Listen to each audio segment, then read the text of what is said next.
So take my dog to the vet. After we're leaving the vet, we run errands.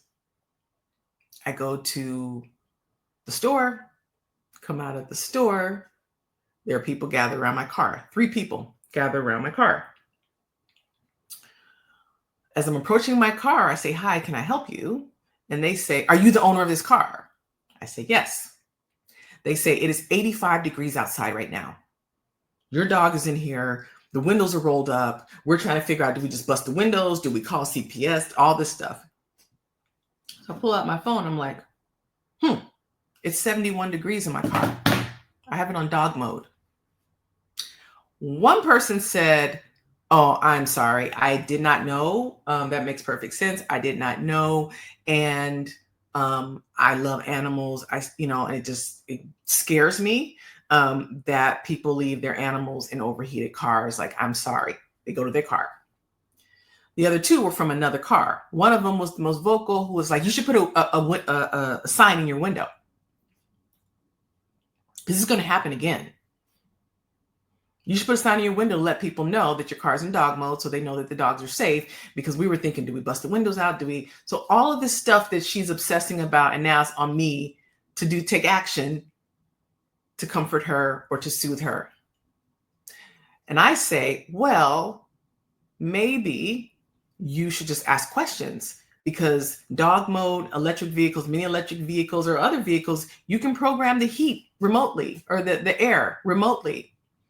So probably it's more likely that people do have their cars in dog mode than would just leave them in, right? Maybe you should ask questions before, instead of requiring other people to change what they're doing so that you can feel comfortable. This is a different time. Like, there's technology. I don't have to put a sign in my window. So she didn't like that too much. She had an attitude and walked off. Fine. But here's the thing. She was going to bust my windows out without context, without asking questions. She was getting ready to call the dog patrol on me because she wasn't up on technology, 1. And 2, she just didn't have context. My rant for today is that we very rarely have all of the context of something that's happening in a person's world, in a person's car, in a person's mind, in a person's actions. We don't have context. And we don't ask.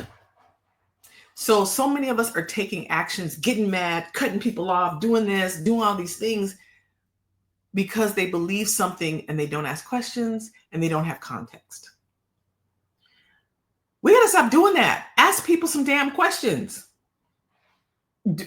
We need to stop taking actions based on what we perceive, because the way you perceive something is based on your lived experience. Me and my girlfriend were driving down the street. We see a house with a bunch of junk in the yard, a bunch of junk and stuff in the yard. We both said, oof. She was like, "Look how people take care of their yard, don't take care of their yard. You have this nice house, they just throw all their stuff out there, or they don't take care of their property."